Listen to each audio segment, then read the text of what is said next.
Hello everybody, Ken here, welcome back to Hearthstone Tavern Brawl. This week the Clockwork Card Dealer is out in force, giving us that perfect curve every time. So let's create a new deck, and what do we want to go with? Should we go with Shaman? Should we see if we can get like the Magic Dream, and then if we don't, well, we'll set up something for afterwards. So we want to get a couple of Rock Biter weapons to our name. We want to grab the Wind Fury card on turn 2. We want to have our turn. We want to have our Rock Biter. No, not Rock Biter. What am I saying? We want the Mana Addict as the other turn 2. Where is he? Oh, not the right amount of cards. Where is it? Mana Addict. And then, in case we don't get those, that's like our going second. But then after that, we want to curve out into something nice. So let's pick out the rest of our cards. We can have Feral Spirit is going to slow the game down if something bad happens. Alternatively, we could have Lightning Storm. The problem with these is actually they're going to overload us. So maybe that's not the best. Maybe that's not the best ploy. Maybe we should go with like a Tuskar Totemic, which is always like a good solid turn 3 play.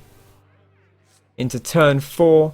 Turn 4 we got plenty of cool options here. Fireguard Destroyer is a nice obvious one. Does give us the 1 overload though. So maybe we should be cautious of that. Trying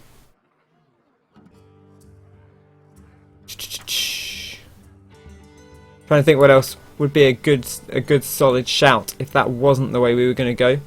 I'll tell you what we could do actually. Is we could go with like the 3-drop Alarma Bot, and then from there we can kind of just curve out with some nice stuff and then go completely big things afterwards. So 4-drop is something nice like Piloted Shredder. 5-drop something big and beefy like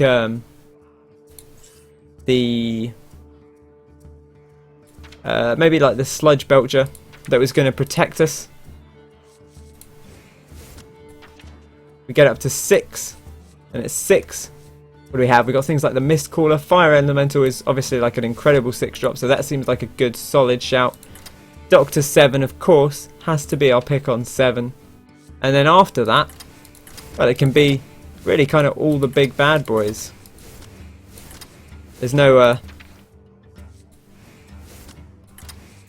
real kind of restriction to what we do here. Trying to think what else we might want on 7+. No Shaman cards on 7+, worth noting. So I guess we can put Frost Giant in. Clockwork Giant is likely to be okay because of the way the game curves out. Now here we have to contemplate what else we want. Like, I guess we could put in like another Mana Addict and another Wind Fury to increase the chance that we get them at the start. Let's get over here somewhere. Where is it? Mana Addict. Then we get back to these. We've got the Wind Fury card. And I guess we could put in something like the Doom Hammer as an alternative to Sludge Belcher, because that also works well with the old Rock Biter weapon. And we could put in one more Fire Elemental. That would be okay if we got it later in the game. Like, that's still a fantastic card to have. We still need 4 more cards. That's the only thing. So what are we going to take as our last 4? Like, the Mist Caller is okay. I guess given that you're dropping big stuff after that is pretty good. But I'm unsure as to whether it's something I'd actually want to use. Got the Beast is obviously always a great time. Piloted Sky Golem's a good card, but I don't know that it's necessarily what we actually want to use here. Man, this is actually quite tough. I feel like we just need... I don't have enough big cards. Wonder if we can look in crafting, see if there's any real obvious big cards that we kind of want to grab. Like something like Rag or Alex Straza or even Ysera. There's a potential. How many cards do we need in this deck? Another 4. I mean, I guess we could just go with some all-around good stuff. Like Rend is probably going to be okay, although how many dragons do we have? Not very many. We have Nefarian. That might actually and Chromagus, so 2. So maybe Rend's not the best pick right here.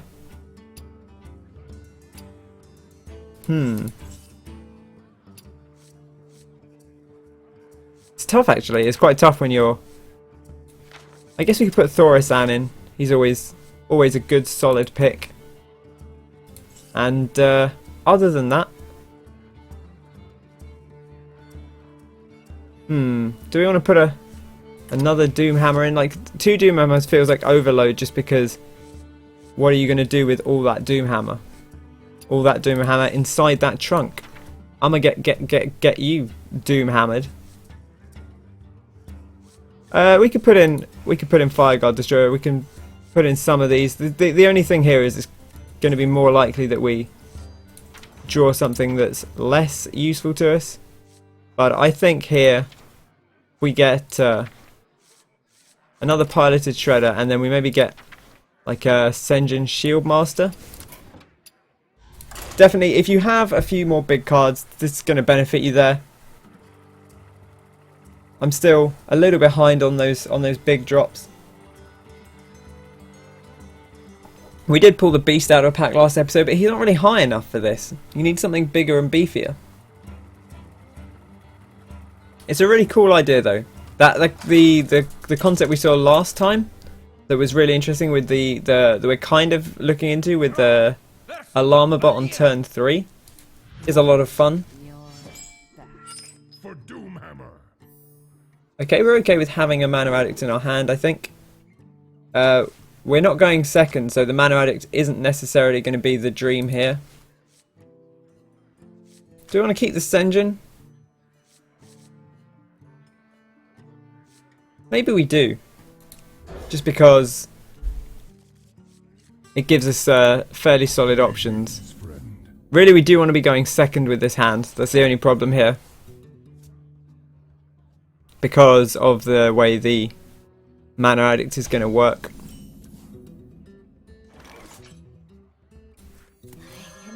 We'll put it out anyway. Like, it's still a decent card. Because we can always Rock Biter. And have it be a 3-3. And trade into whatever's going on here. Rogue. Pivote. Wonder what they've got in store for us. Some kind of fancy combos. I'm just going to make a knife. Not even going to backstab. Nothing too fancy.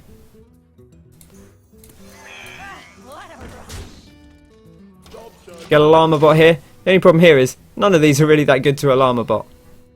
But they don't know that. Maybe they'll go out of their way to kill it. I mean, I probably would. Having already faced the Llama bot once, I might well go out of my way to try and kill it. There we go.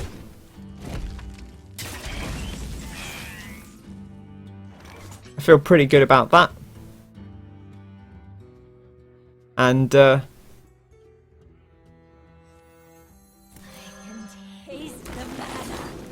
we'll bop that. We'll hit that. Be kind of aggressive.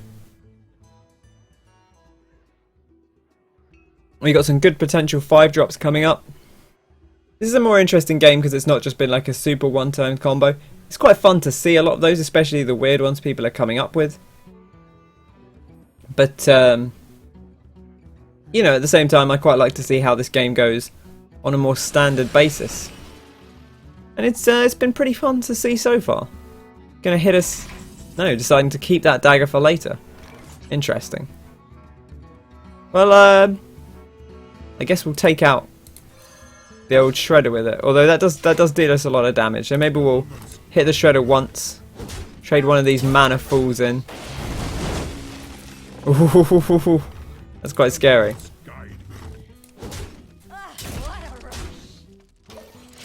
Alright, we'll be more aggressive in that case then, seeing as we don't have the answer to deal with this. Azure Drake is a lovely card. We can definitely do some cleanup here with the Doomhammer, although it is going to be pretty painful for our face. Oh wait, the overload, of course, from the Doomhammer. I didn't plan for this. Dang. Okay, well, we can Senjin, and I guess we can take this guy out. It's not like he's going to do 8 damage to our face. Oh wait, maybe it is. But never mind, that's the dream, right? Taking the 8 damage to the face. What we live for. Oh, the sap. Very cunning.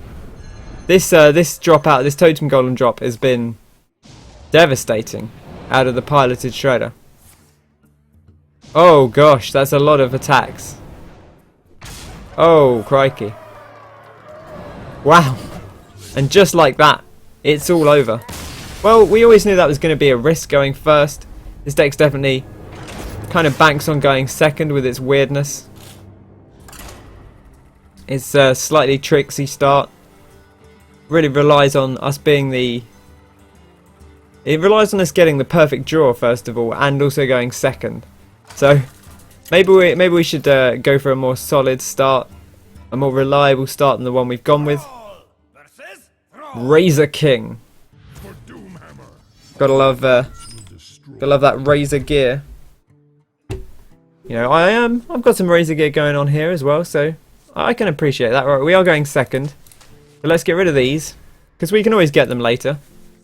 See if we can get those opening cards. Sadly, doesn't look like it.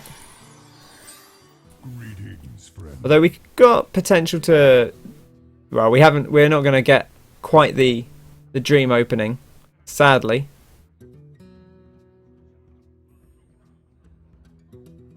Because we'd want a second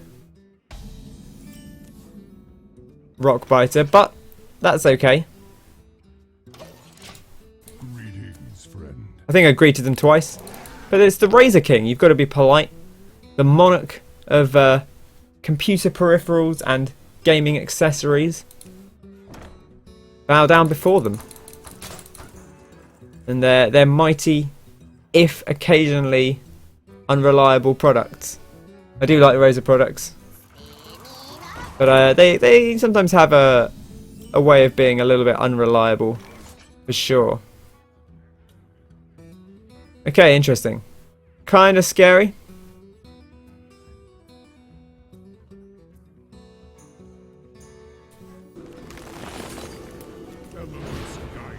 Definitely going to want to deal with that now. It's okay to hang on to those Mana Addicts. They might be useful in some form later. Probably not. But even so, we've got a good end deck. Like, the Mana Addict was purely to get us as a chance at the early game. If we can survive the early game anyway, we've got a pretty good deck in hand. So it shouldn't matter too much.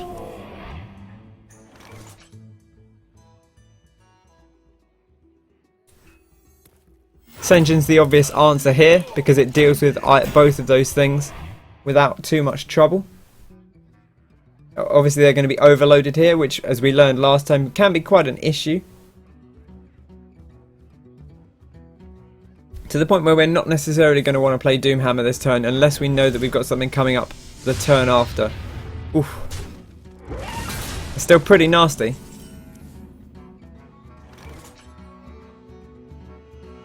Okay, we've got options here.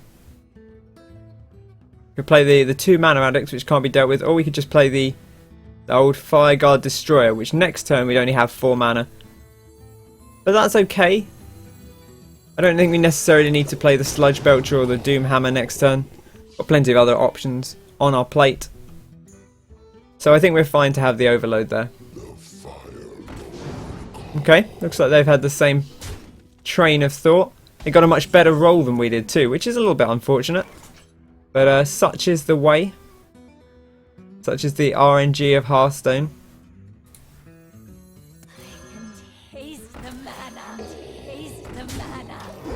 Put up some scary stuff for them to try and deal with their 5 mana. We've always got Sludge Belcher next turn, of course. Or we could play Thorisan, or we could play a Llama Bot. Maybe make a totem. A tasty totem.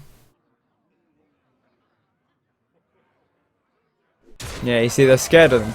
Which is, you know, certainly not unreasonable. But you've got to be confident.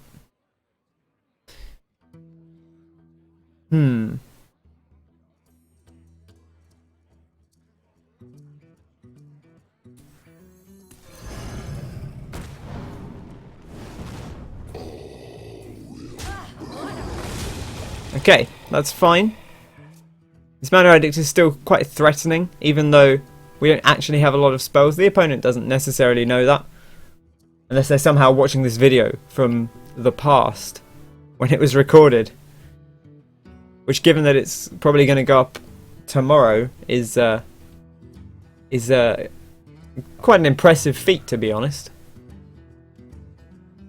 Come on, Razor King, show us what's in that hand of yours. I do like this card back quite a lot. I was saying this one's okay. I like the look of it, but when it's in the slots, it doesn't look good. You see, this one looks great in those slots, in a way that this chap here doesn't necessarily.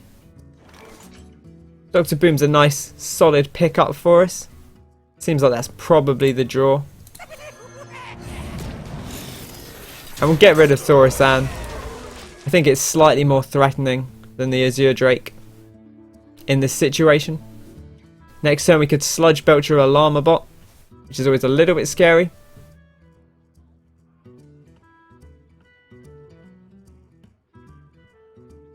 I wonder what we'll see here. Fork Lightning, interesting choice. Oof. Oh, that's pretty snazzy tech. It's like a Malygos style Warlock. And the Dr. Boom. Look at that. Look at that incredible value. Okay. Kel'Thuzad's always fun, but with a single Boom Bot, not quite as potential. Not quite as much potential, I should say. Nice 4 roll. Not too bad.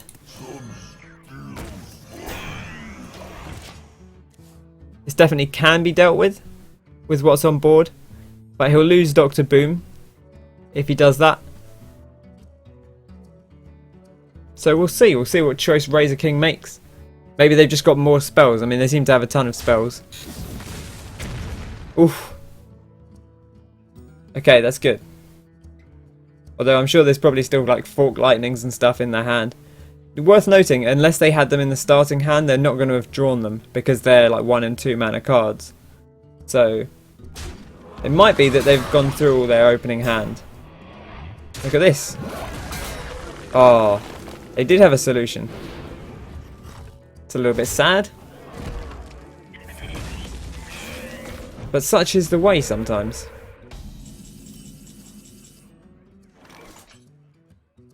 I think Nefarian's the pick here. So on curve, maybe we get some cool spells. Ancestral Spirit and Lava Burst, both pretty exciting. Ancestral Spirit on Kel'Thuzad is pretty funny. Like, what do you do about that? Goodness, I mean, you probably silence it, but do they have Earthshock? Who can say? Not the Hex. Not like this.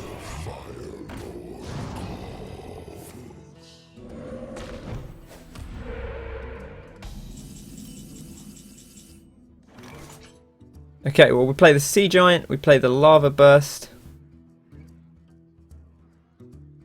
and that leaves us with 2 mana. I think we played this. See if we get the spell damage. We don't. We can't play a minion for 2, so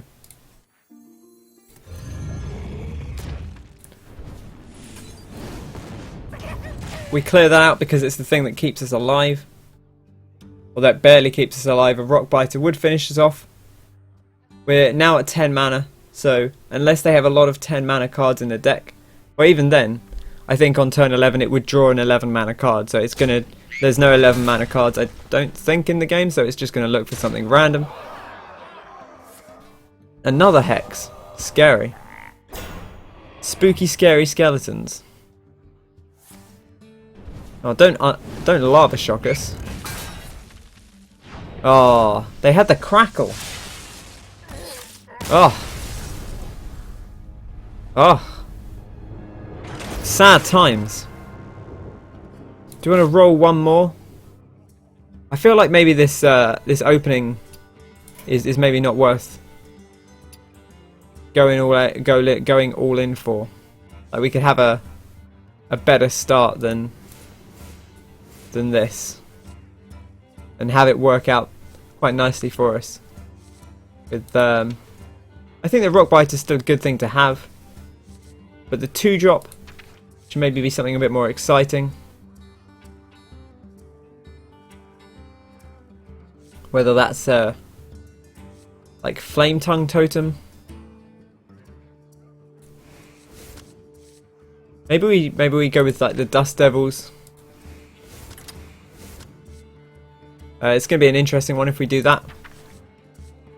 And another Flame Tongue. Perhaps a slightly more consistent start. We'll give it one more shot and see how things go. I'd like this deck to win a game, but maybe it won't. And that's kind of the beauty of the Tavern Brawl, is that sometimes you just get wrecked. But as long as we see some interesting stuff, that's fine.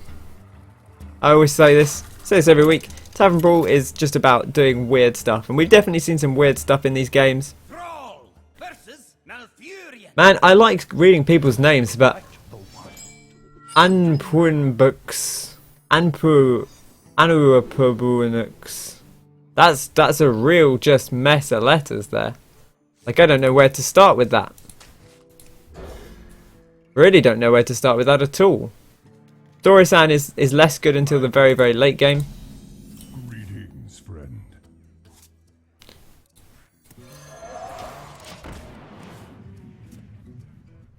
Well played.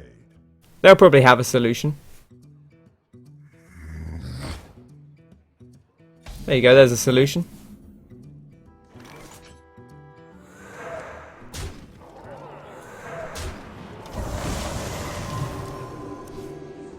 I'm prepared to control the board there, because otherwise they can hero power take us out. A natural mistake. Huh. Interesting. No Wrath, hopefully. Could be a Wrath. We're hoping there's not. I'll take a Fire Elemental, even though it won't have its ability. Oh, a Flame Tongue Totem. Well, that's much less exciting.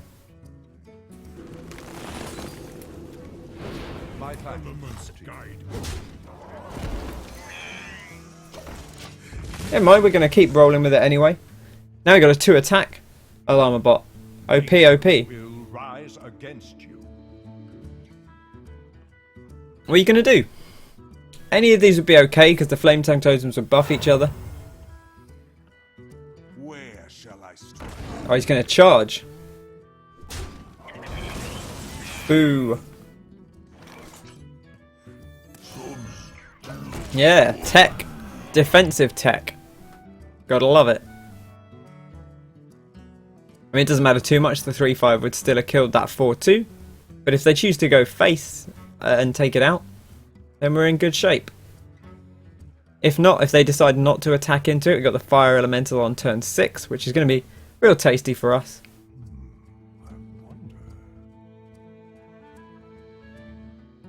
I'm slightly scared that the opponent, this Druid, this Anwapua Bunux, I'm trying to work out what to make of that name. It's a real tongue twister.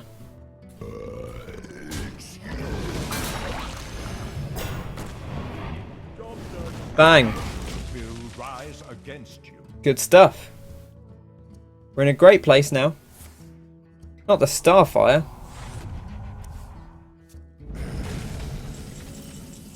Why would you do such a thing?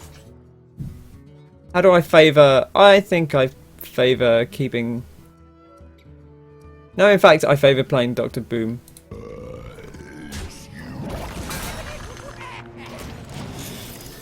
Boom. There we go. Oh, Boomy. I love his pose. He just knows he's the most powerful. Look at him here with his big lightning in the background, and he's just chilling out like, yeah, I'm the boss. What are you gonna do? I got these robots. They blow up for like OP amounts of damage. Bots may explode. Like maybe that's the nerf. Maybe like there's a 50% chance that the bot does 1 to 4 damage to a random target. That would maybe be a little bit cleaner. We've got to do 10 damage here. Kind of nasty. We can definitely do that though. 5. Nature will rise. I think we trade in here. And then we play Chromagus. The alternative would have been to do Flame Tongue Totem stuff, which I think is also good. But I'd like to get Chromagus out while there's not a good solution. Because it might just seal the deal for us. Because we're going to draw a 2 of a 9-drop next turn. Which is going to fill our hand with tastiness. Providing... Oh, what? Sniper. Sniper Rag. Cheeky. Well, I never.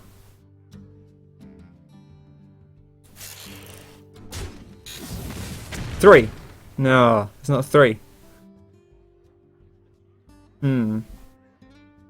My thanks.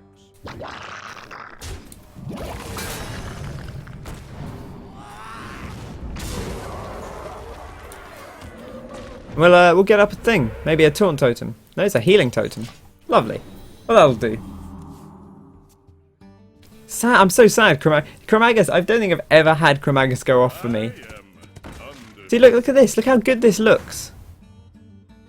Nature will So good. rise against you. Kel'Thuzad coming through for us there.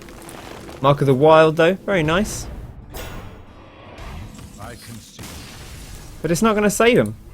And we did actually win a game in the end. Just about. Just about. Despite, like, the most accurate Ragnaros in the world. They were, well, I think 5 minions out. Just nails it. Nails it right in the face. I mean, Chromagus is a big dude. He's probably hard to miss. He's got 2 heads. That means it's twice as likely to hit, right? Something like that. Anyway, that's going to bring us to the end of this and the end of this week. So if you've had some cool times, be sure to drop me a comment. Let me know what crazy things you've seen in this brawl, what crazy things you've done, weird combos, weird tech, anything like that. I love to hear it. Drop me a comment, leave me a picture, send me to a video you've made, whatever it is. Always happy to hear it. And if you've enjoyed this video, be sure to bop that like button, subscribe to the channel for more Hearthstone and other games as well, of course. I've been Ken. Thank you very much for watching. I hope you have a fantastic day, and I'll catch you next time. Cheers!